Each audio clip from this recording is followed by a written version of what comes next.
bloquer la route avec des radiateurs. Donc on est en train de se mettre en place. Là, on a la police qui arrive, ça va le faire. On n'en a rien à foutre, ils emmerdent tout le monde. Nous aussi, on aimerait bien ne pas faire ça. On est des citoyennes comme les autres, mais pour autant, on n'a pas le choix. On en arrive là parce que les pouvoirs publics ne nous écoutent pas, parce que personne ne nous écoute. Et en fait, on a envie que cette peine continue.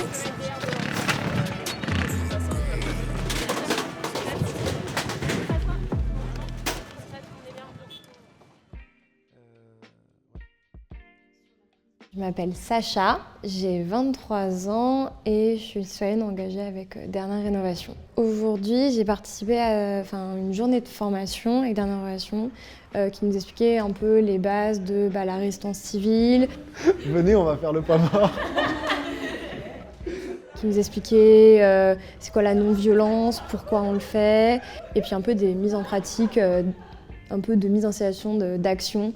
Parfait, bon, eh bien, vous êtes en garde à vue à partir de maintenant pour une durée de 24 heures renouvelable une fois. En attendant, vous allez passer à la fouille. Vous allez retirer tous vos vêtements, je suis une femme.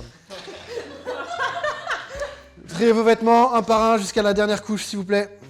Dernière Rénovation, c'est une campagne de désobéissance civile non violente dont l'objectif est de porter une revendication qui est obtenir un plan massif de rénovation énergétique des bâtiments.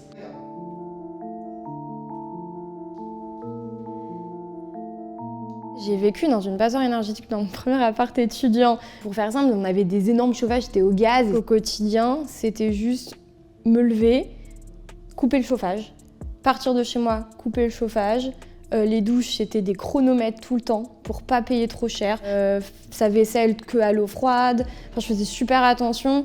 Et même mettre du chauffage, ça mettait dans un stress énorme de me dire que là, dans un mois, je recevrai une facture. La plus haute facture que j'ai eue, c'est surtout du surplus à la fin. Et je suis montée jusqu'à 800 €, parce que j'avais pas ces 800 € du tout sur mon compte. Et donc, je me suis retrouvée avec un découvert de 1000 €, quoi, au final. Et donc, ça m'a mis dans une merde énorme. Là, c'est le jour J. Hier, on a eu un brief pour un peu voir comment ça allait se passer concrètement, ce qu'on allait faire aussi.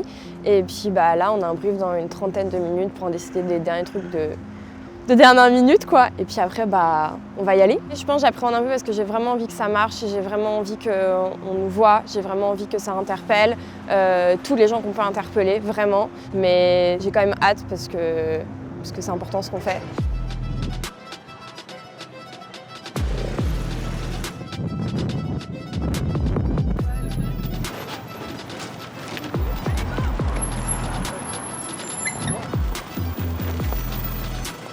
Là, on est devant l'Assemblée nationale sur le pont et on est en train de bloquer la route avec des radiateurs. On a des radiateurs pour montrer justement qu'il y a des personnes qui sont en passeur thermique et des personnes qui souffrent de ça.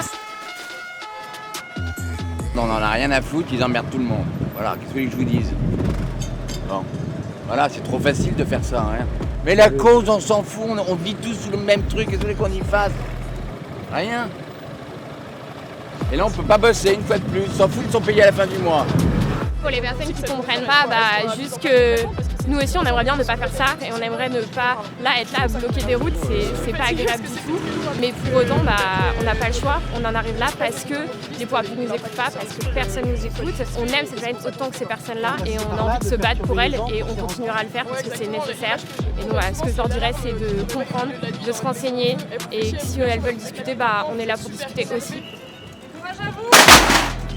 Vous commencez ici, dans le calme, on leur demande de se relever et de les amener trop tard. Pas trop levé.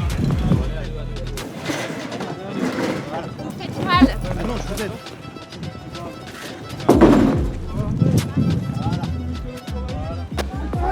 Aïe, mon poignet.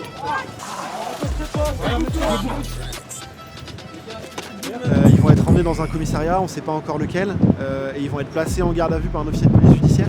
Et donc ils vont avoir un appel avec une personne à qui ils vont transmettre l'info de où ils sont. Et on peut mettre en place un système une équipe de soutien qui va venir devant le commissariat pour les attendre à leur sortie.